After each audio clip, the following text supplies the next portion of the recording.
indica- es un indicador de pobreza la tuberculosis.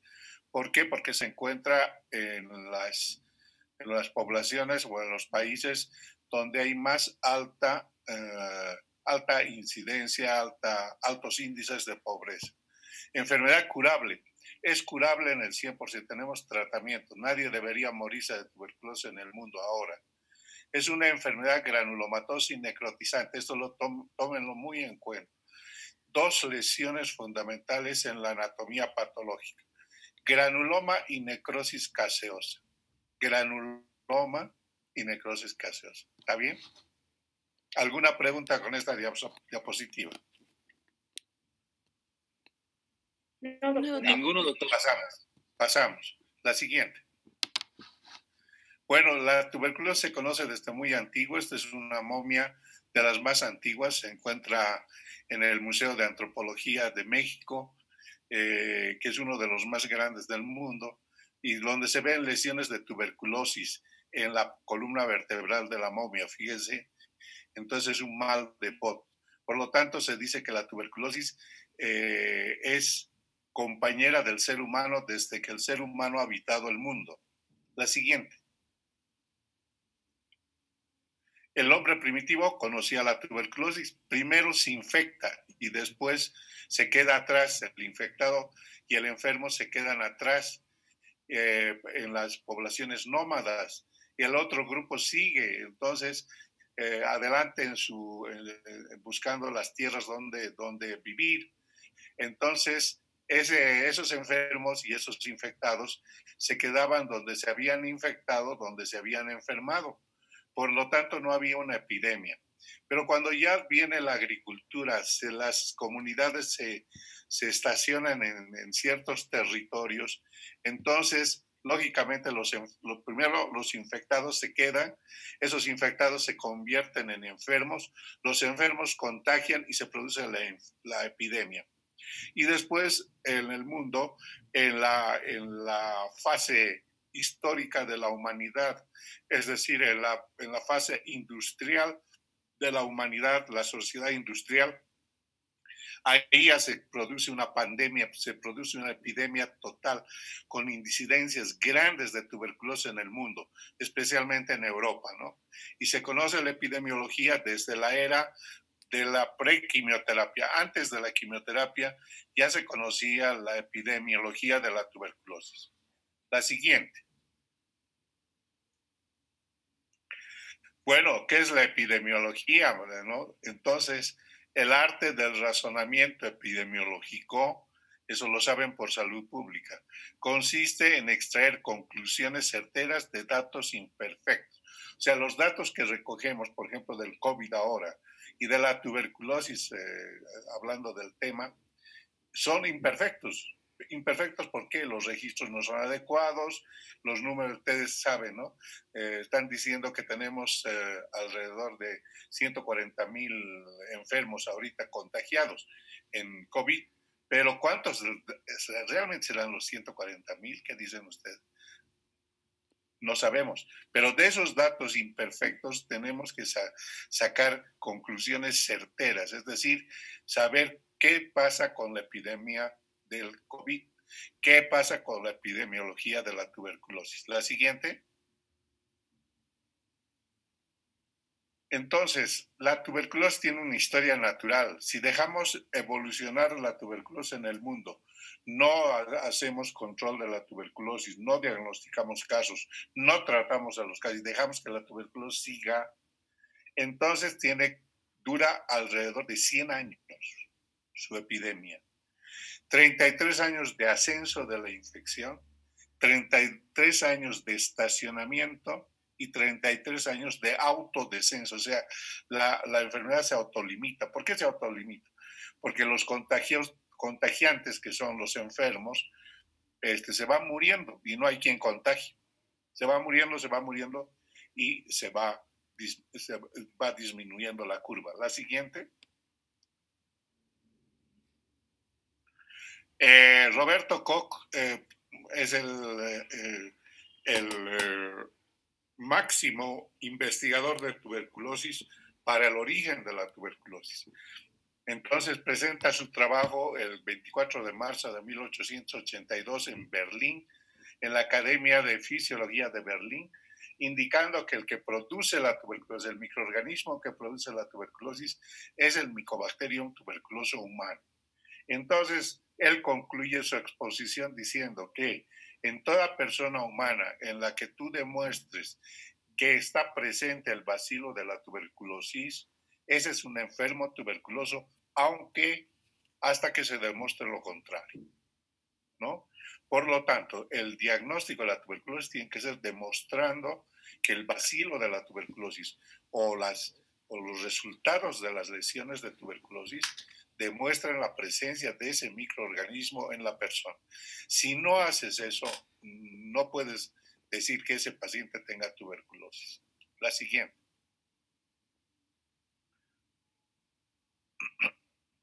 Hay que demostrar entonces el bacilo.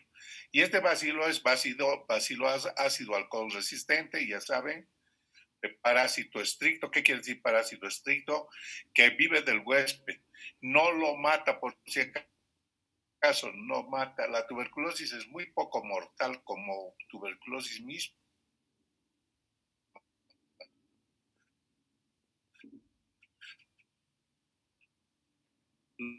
Los enfermos se mueren por complicaciones.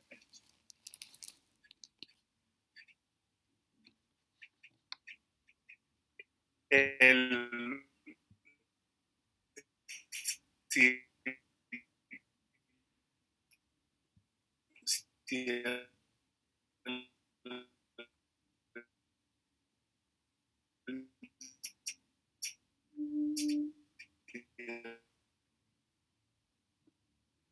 Doctor, disculpe, su audio se está entrecortando. Al parecer, cuando matar al huésped,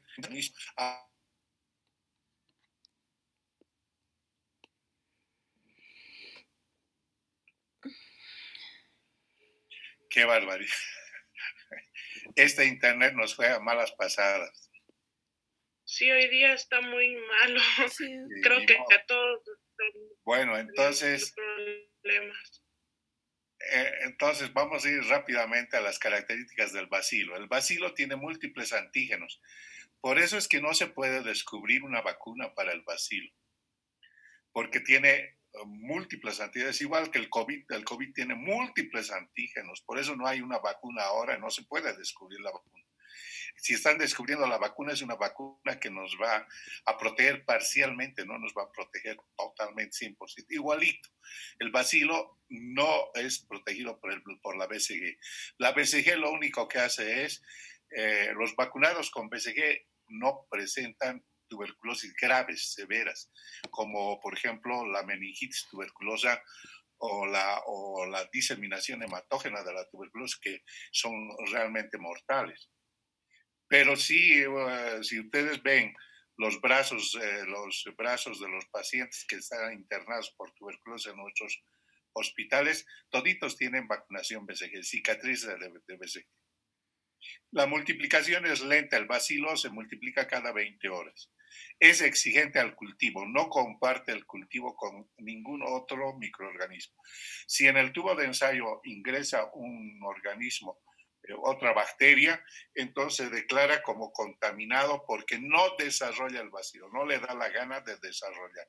Es exclusivista, es de alta alcurnia, no quiere compartir con nadie, absolutamente nada, el cultivo. Su virulencia es variable. ¿Qué quiere decir virulencia variable? Es decir, que como hace mutaciones el bacilo dentro del organismo, en la misma lesión tuberculosa de una misma persona, encuentras bacilos que tienen multiplicación rápida, son altamente virulentos y son muy numerosos. En otro lugarcito de la misma lesión, encuentras un grupo de bacilos que no están durmiendo, no tienen buen metabolismo, no tienen gran agresividad. Por lo tanto, su virulencia es variable, varía. Y esos que están durmiendo de repente se convierten, por baja de la inmunidad del huésped, se pueden convertir en la otra población, ¿no? Entonces, es una virulencia variable. Es aerobio estricto, aerobio estricto. Bueno, ya eso ya lo saben ustedes, no les voy a explicar. La siguiente. Las interacciones del bacilo tuberculoso en el hombre. Primero, el hombre se infecta de tuberculosis. Nos infectamos de tuberculosis. En Bolivia estamos infectados prácticamente el 90% de la población.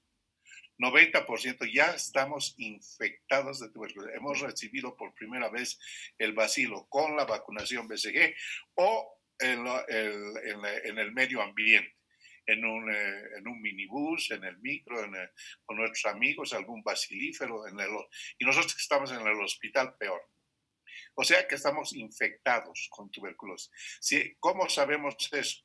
Si nos hacen la prueba de la tuberculina nos indica infección de tuberculosis. Todos vamos a tener tuberculina reactiva, por lo tanto estamos infectados. Y una parte de esos infectados pasa a ser enfermos. ¿Qué es el coadyuvante o la causa para que ese infectado pueda convertirse en enfermo? La baja de la inmunidad. Baja de la inmunidad por mala alimentación, por hacinamiento, pobreza, mala alimentación, bueno, todo lo que la pobreza incuba, ¿no? Es decir, falta de luz eléctrica, de alcantarillado, de agua potable, etcétera, etcétera. Entonces, por eso es que es indicadora de pobreza. En eso permite que el bacilo se convierta, es decir, la persona de infectado en enfermo tuberculoso. También algunas enfermedades como la diabetes, la silicosis, las cicatrices fibróticas del pulmón, el cáncer, etcétera, etcétera. Tiempo en que la tuberculosis se mantiene contagiosa, cuando hay poblaciones que están en contacto con los pacientes que son bacilíferos, es decir, que están escupiendo bacilos al medio ambiente. Mientras hay personas que estén en el medio ambiente distribuyendo entre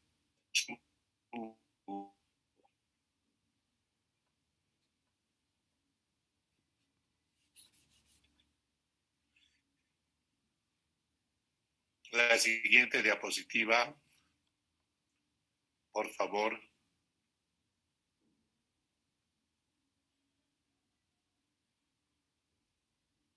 Ok, listo. Entonces, ¿quiénes contagian? Si hacemos un análisis de la positividad de la tuberculina en la población que está en contacto con los bacilíferos y los agrupamos por edades, grupos de edad, por ejemplo, en la primera columna, de 0 a 4 años, de 5 a 9 años, de 10 a 14, etcétera. Fíjense, cuando el caso índice es directo positivo, los porcentajes son mayores de contagio. 39%, 47%, hasta entre 30 y 40 años llega hasta 61.1% de posibilidad de contagio. En el cultivo es menos, ¿no? Y si el caso índice es negativo, la posibilidad de contagio a la comunidad es menor. Y en la población en general, la positividad de la población en general es mucho mayor con los adultos que con los niños. Por lo tanto, ¿quiénes contagian en la comunidad? ¿Son los adultos o los niños? Somos los adultos los que producimos el contagio, los que tienen bacilaridad, que tienen positividad al esputo, es decir, baciloscopía positiva. Perdón. Entonces, esos grupos de edad, desde 15 hasta 40 años, son los que contagian. Los niños no producen contagio. Los niños no contagian. Los adultos contagiamos a los niños. La siguiente.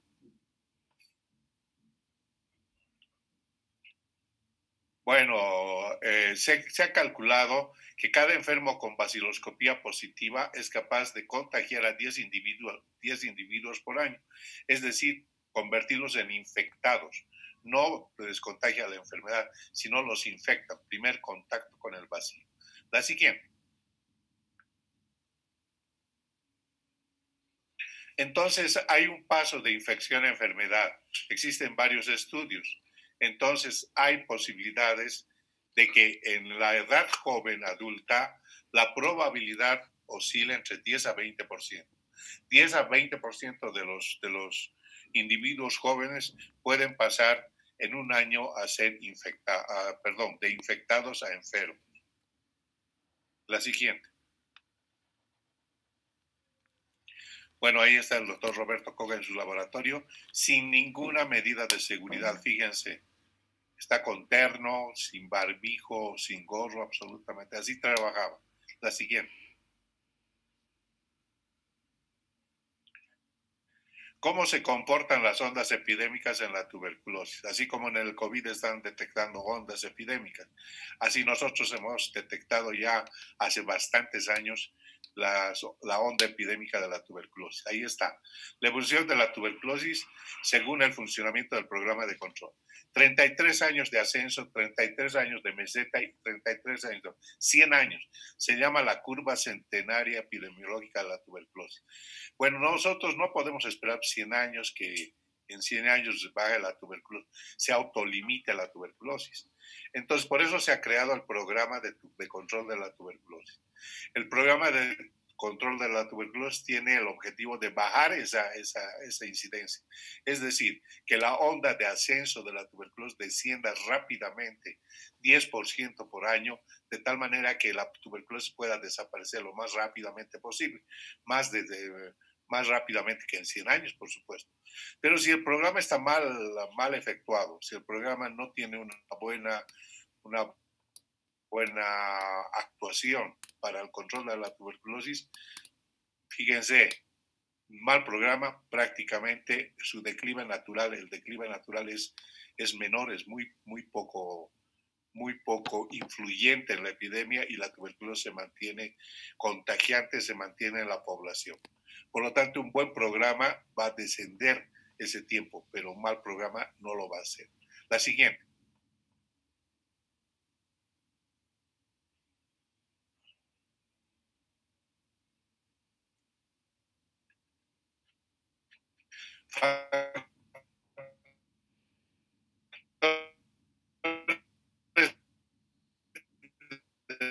Riesgo para la exposición a tuberculosis, el hacinamiento, la pobreza. Todo lo que baja la inmunidad del individuo. La siguiente.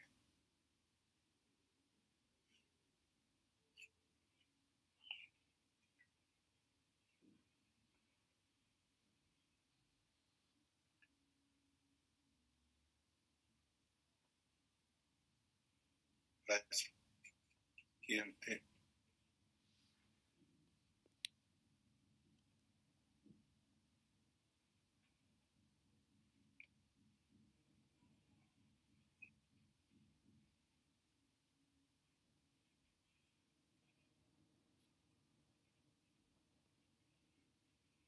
Doctor.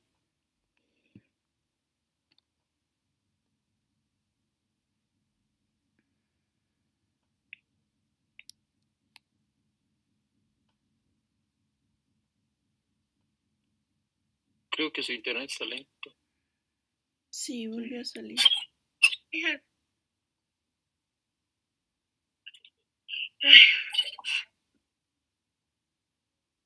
Sí, por eso lo está haciendo lo más rápido posible. Creo que no falta mucho, ¿no? La mitad. Sí, en la mitad está. Qué bacana.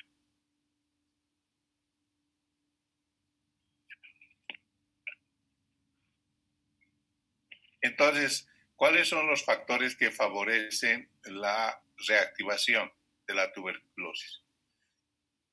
Infectados con VIH, SIDA, silicosis, lesiones fibróticas pulmonares, diabetes, gastrectomizados, calcificaciones pulmonares, neoplasias.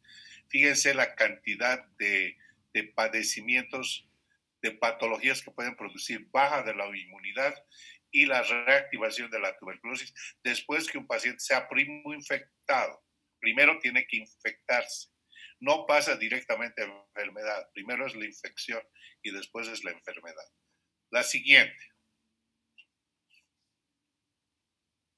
Entonces, desde el punto de vista epidemiológico, lo más importante son las fuentes de infección, pues, porque las fuentes, si hay fuentes de infección, altas fuentes de infección, entonces, lógicamente, la posibilidad de contagio, la posibilidad de producir infectados y después enfermos es mayor.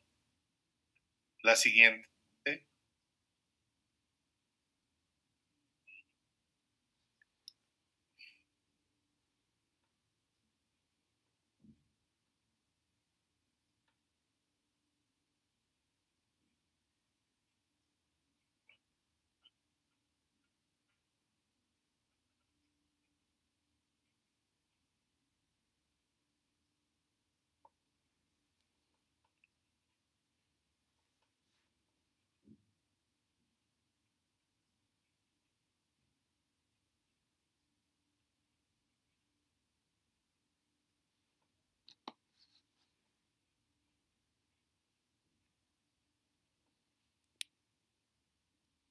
Doctor.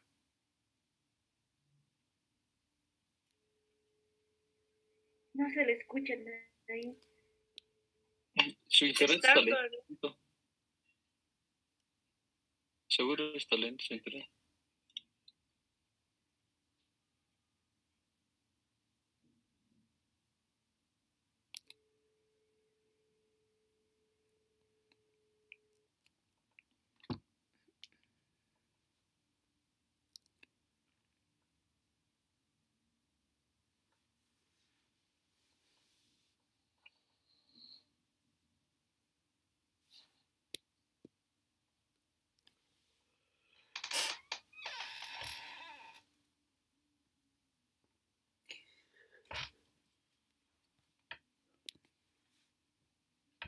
Ya.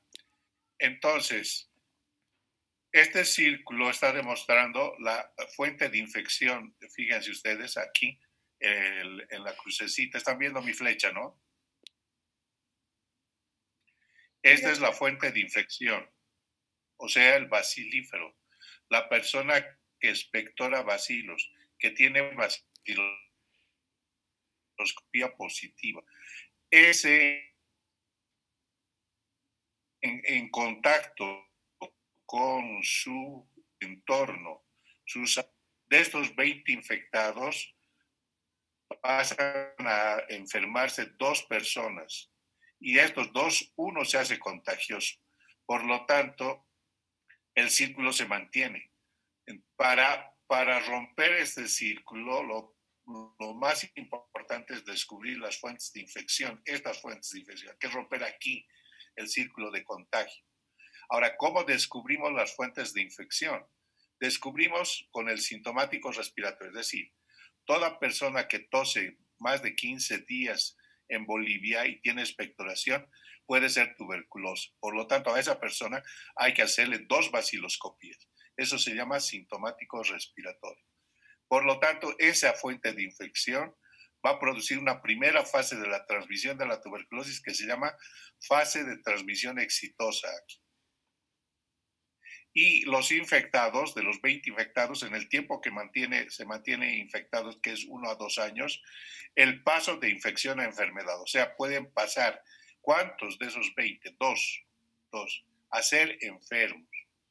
Y de esos 2 enfermos, pasa a ser contagioso uno solo. O sea, la tercera fase es de contagio. Enfermo se hace contagioso. Uno. El otro enferma una tuberculosis no contagiosa, que son las extrapulmonares, ¿no?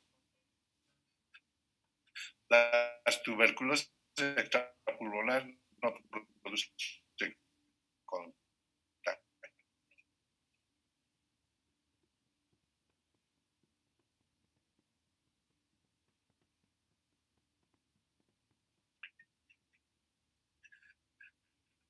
Hasta aquí alguna pregunta.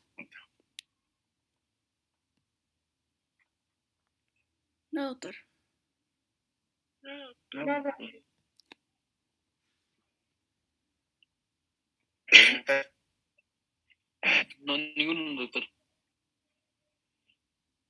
Sintomático respiratorio. ¿Cuál es la importancia del sintomático respiratorio?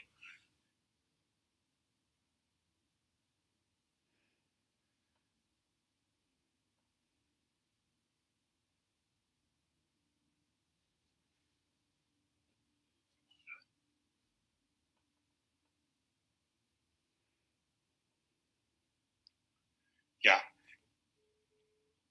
Entonces, la siguiente diapositiva, por favor.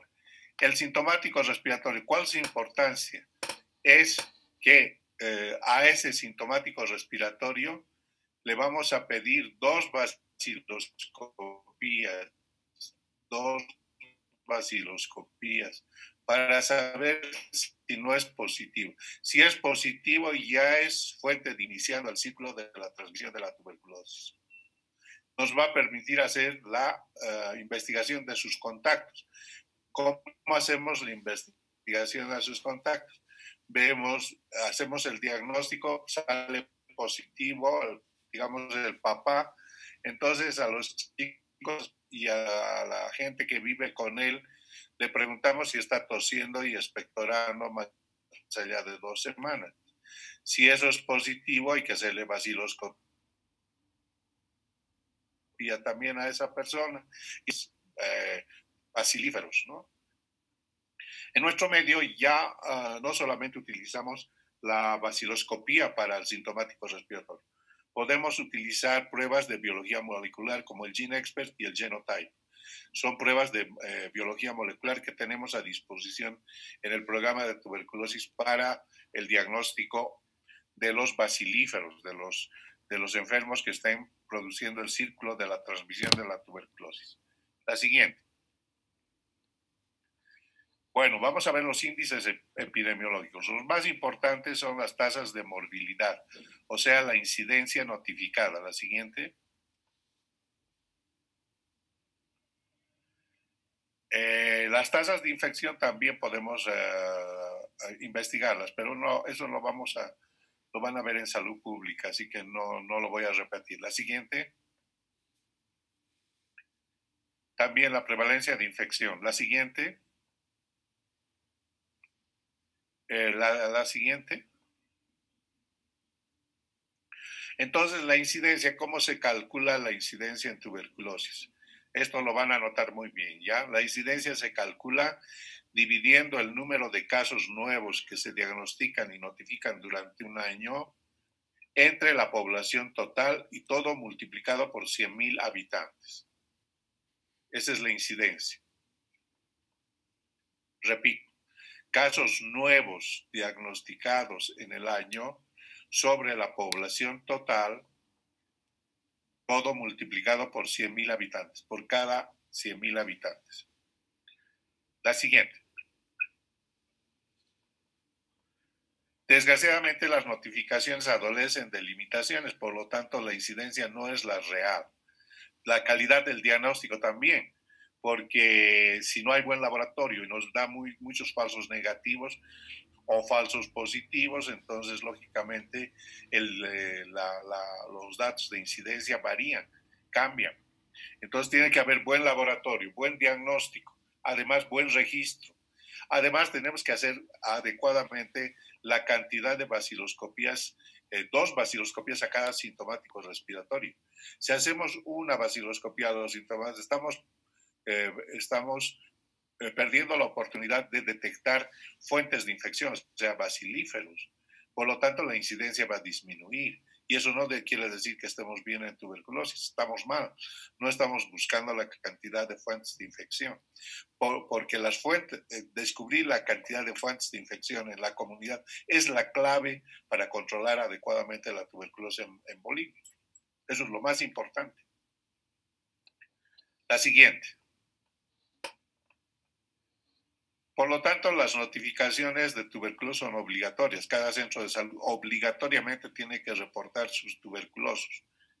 Entonces, la subnotificación es marcada al inicio en nuestro país, hay subnotificación, ¿no? Por lo tanto, tenemos que hacer todos los esfuerzos necesarios para que todos los centros de salud, todos los médicos, informemos adecuadamente cada mes nuestra incidencia y la cantidad de sintomáticos respiratorios y la cantidad de baciloscopías que hacemos por cada sintomático respiratorio. La siguiente. La incidencia es evaluable anualmente. Bueno, esto no está actualizado. Lo vamos a actualizar en estos días. Fíjense, del 2004 al 2014 la incidencia va bajando. En rojo están los que tienen baciloscopía positiva y en azul están los que tienen, son todas las formas, los que tienen cultivo y los que no tienen baciloscopía positiva, todas las formas. Entonces la incidencia es 51.4% hasta el 2014 para los bacilíferos y para todas las formas 70.8%. Fíjense que la incidencia es medida anualmente, debe medirse anualmente, todos los años, por año. En el COVID estamos midiendo incidencia por cada día prácticamente, porque es una endemia que varía en los días. En cambio, la tuberculosis no. La tuberculosis varía en un año, epidemiológicamente. Por lo tanto, no es necesario hacer cada día o cada mes o cada año tenemos que calcular la incidencia. ¿Cómo calculamos la incidencia? Caso nuevo sobre la población, número de casos nuevos sobre la población por 100,000 habitantes. Me parece que el año 2019 hemos diagnosticado alrededor de 5,600 casos. Anoten, 5,600 casos. ¿Cuánto será la incidencia?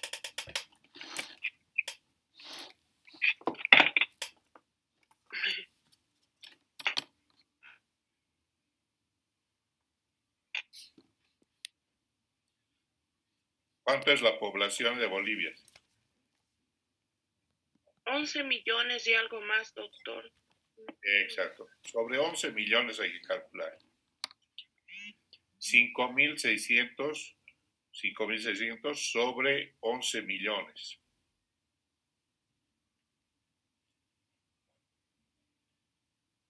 $50.9, 50 por cada 100. Exacto. 50.9 90 por cada 100,000 habitantes sería la incidencia hasta el 2000.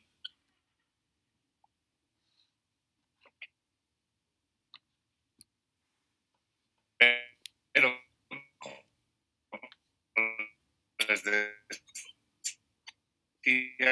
tiene estos consejos. ¿Cuáles son esos? Y número de baciloscopía cada sintomático respiratorio. Tienes que hacer 2 por cada sintomático respiratorio. Doctor, ¿puede repetir lo último que dijo? No se le escuchó, estaba entrecortado. Ya. Por cada sintomático respiratorio tenemos que hacer 2 baciloscopías. Entonces, esos son sesgos. Si no haces eso, es un indicador de que tu incidencia no es real. Y el número de sintomáticos descubiertos por año también. Gracias, doctor. Muy bien, la siguiente. Bueno, está la incidencia en rojo, son los departamentos que más incidencia tienen, más alta incidencia. En amarillo los que tienen incidencia moderada y en verde en amarillo los que tienen baja incidencia y en verde los que tienen incidencia, vamos a decir, moderada. Santa Cruz, por lo tanto, es el departamento que más incidencia tiene, más alta incidencia. La siguiente. Bueno, ¿qué es la primera infección? La primera infección, primer contacto de la persona con el bacilo de la tuberculosis. Ya les he dicho, 90% de Bolivia estamos infectados a partir de los 14 años de edad. ¿Cómo se reconocen los primo infectados? Con la reacción de tuberculina positiva. La siguiente. ¿Qué es complejo primario? Bueno, cuando un paciente recibe por primera vez el bacilo de la tuberculosis en su organismo, en su pulmón se produce un proceso inflamatorio, primero inespecífico y después específico. Ese proceso inflamatorio en el pulmón, en forma inicial, se llama chancro de Gón o chancro de inoculación de Gón en parénquima pulmonar. De ahí los bacilos son recogidos por los macrófagos y son transportados por la vía linfática hasta los ganglios linfáticos. Al transportarse por la vía linfática producen una inflamación de los vasos linfáticos que se llaman linfangitos. Y cuando llegan a los vasos linfáticos presentan al bacilo de Koch a los linfocitos que se encuentran en los ganglios linfáticos, a los linfocitos T, a los linfocitos B, a los linfocitos helper, a los killer, etc. Y se produce una impartación ganglionar, es decir, un aumento del tamaño de los ganglios. El aumento del tamaño de los ganglios, entonces se llama adenopatía satélite. Por lo tanto, el complejo primario se produce cuando al paciente le ingresa por primera vez el bacilo de Koch. El complejo primario pasa totalmente desapercibido en un 90% de los casos. No tiene síntomas, signos, absolutamente nada. Y se reconoce en la radiografía cuando ha pasado el complejo primario, cuando se calcifica y a uno le toman una radiografía y tienes calcificación en el ilio, tienes una calcificación en el parénquima, eso es de complejo primario que lo has debido pasar en tu juventud, en tu niñez. Entonces, el 90% de los complejos primarios pasa desapercibido. Tiene 3 componentes, repito, chancro de Gón, linfangitis y adenopatía satélite. Como la pesa de un gimnasio, un polo ganglionar, el otro polo parenquimatoso y al centro la barra que es la linfangitis. 2 polos y una barra. La siguiente. Ahí está un complejo primario, ahí está la barra. En el ilio pulmonar derecho se encuentra la adenopatía.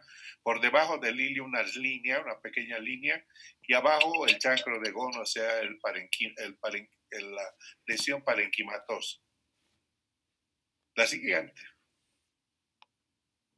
Entonces, esquemáticamente es así. El ganglio reacciona a los ganglios intertraqueobronquiales o paratraqueales que se infartan, aumentan de tamaño.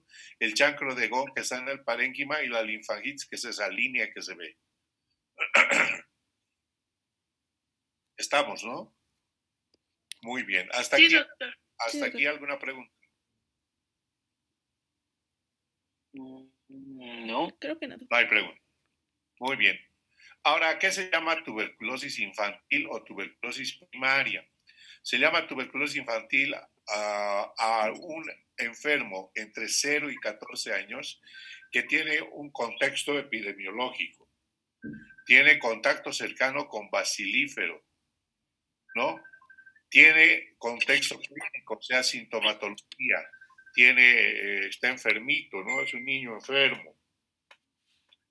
Es un niño que ha perdido peso, que tiene mal estado general, que tiene tos, que no quiere ir al colegio, en fin, está enfermo. Ese es el contexto clínico. Contexto radiológico, le tomamos una radiografía y su placa radiográfica es patológica. Y contexto laboratorial, el GeneXpert o el Genotype son positivos en su flemita y puede hacerse también un análisis de bacteriología, pero hay que internarlo al pacientito, ponerle una sonda nasogástrica, más fácil lógicamente, internarlo y al día siguiente a las 6 de la mañana sacar líquido gástrico a través de la sonda y mandarlo al cultivo y a la baciloscopía. Con eso hacemos el 30% del diagnóstico. Bien, entonces ese paciente tiene, si tiene todo ese contexto completo, es una tuberculosis infantil y hay que hacer tratamiento pediátrico, con esquema pediátrico para la tuberculosis. El complejo primario y la prima infección no necesitan tratamiento, no se hace tratamiento, esa es la diferencia. Prima infección, primer contacto con el bacilo de Koch, que se diagnostica por la reacción de la tuberculina. Complejo primario, que es una reacción que tiene tres componentes, el chancro de Gón, la linfangitis y la adenopatía, y que se produce en todas las personas que han recibido por primera vez, y que pasa en el 90% sin ningún problema, sin ningún signo. Y 10% que puede pasar a una tuberculosis infantil con contexto epidemiológico de contacto con bacilífero, contexto clínico con sintomatología de enfermedad, contexto radiológico con radiografía patológica, contexto laboratorial con GeneXpert o Genotype positivo o cultivo y baciloscopía positiva. La siguiente.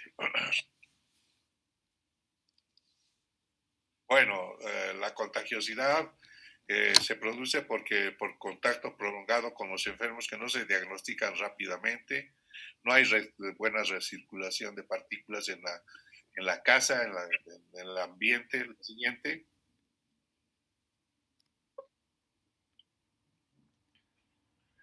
La situación en el mundo, entonces el riesgo de infección en Latinoamérica es 0.5-1.5%. Está descendiendo, debería descender 10% por año, pero desde solo 5% por año con los programas de control en Latinoamérica. Se calcula que para el 2027 habrán 10 millones de tuberculosos en el mundo. Existe 1.22 enfermos de tuberculosis negativa o extrapulmonar. Fallecen 3 millones de personas anualmente por tuberculosis y la cobertura de los programas solo abarca un 46%. Estamos con mucho déficit en los programas y no estamos controlando bien la tuberculosis en el mundo. Y la epidemia del VIH-Sida nos ha perjudicado totalmente en el control de la tuberculosis. Y en los últimos 15 años no hay mejoría importante para enfrentar el problema. La siguiente. Por lo tanto, la situación todavía en el mundo es grave, ¿no? Hay que vacunar al 91% de los recién nacidos y al 100% al año de edad para evitarles la tuberculosis meningia y la tuberculosis de diseminación hematógena. Identificar el 85% de las fuentes de infección, ¿qué quiere decir? Identificar a los bacilíferos con baciloscopías al 85%. Y curar al 90% de los que salgan positivos mediante DOTS, o sea, el tratamiento directamente observado, que no es que el paciente lleva a su casa el tratamiento, sino que tiene que hacer en los centros de salud observado por el equipo de salud. La siguiente. Bueno, esos son los bacilíferos. No, mentira. Son estudiantes de medicina que nos ayudan en el programa de tuberculosis. Siempre nos han ayudado. Bueno, ahora ellos ya son doctores, ¿no? Ya son especialistas. Ahí están, bueno, ustedes los van a reconocer. Algunos de ellos ya son docentes. Ya son docentes de la facultad.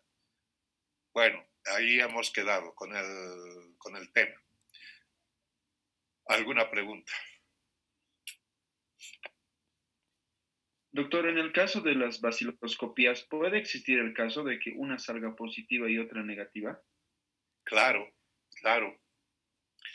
Digamos que la muestra que has tomado primerito viene de la misma caverna y la segunda muestra que has tomado al día siguiente viene de la periferia donde ya no hay bacilos. Para que una baciloscopía, eso también lo tienen que anotar porque va a ser pregunta de examen. Jerusita está anotando bien su tema, entonces anota, Jerusita. Para que una baciloscopía salga positiva, tiene que haber en 1 mililitro de esputo de la muestra 5,000 a 10,000 bacilos. Si no hay esa cantidad de bacilos por mililitro de esputo, ya sale negativa. Mm. No es posible identificar. Por lo tanto, las pruebas moleculares son muy importantes, nos ayudan bastante en el diagnóstico. Entonces puedes tener falsos negativos o falsos positivos. Yo creo que estás respondiendo a tu pregunta, ¿no, Marco? Claro, gracias. Ok. ¿Alguna pregunta más, chicos?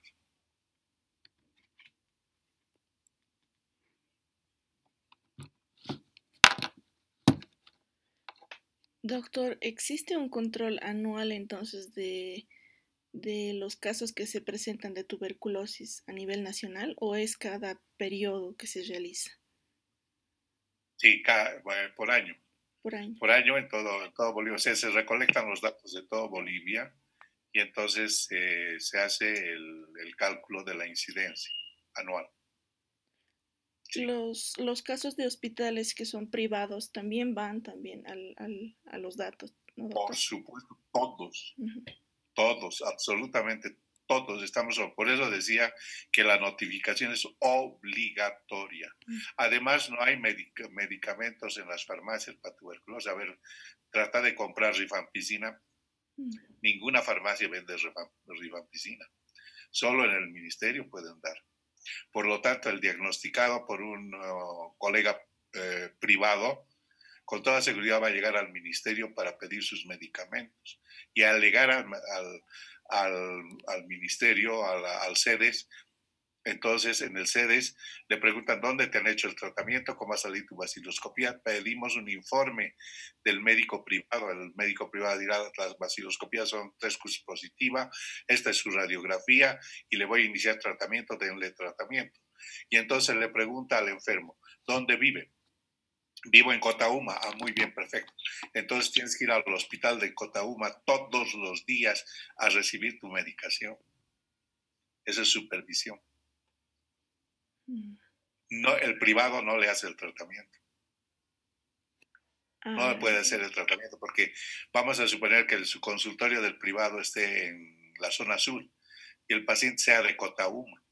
Imagínate ir a recibir el tratamiento hasta la zona sur. Gasto de dinero en transporte, gasto de ir, volver, etcétera, etcétera. No. Tiene que hacer en el centro de salud más cercano a su domicilio. Ay, está bien, gracias, doctor. Perfecto, muy bien. Entonces nos vemos mañana mañana es martes a las 11:30, chicos.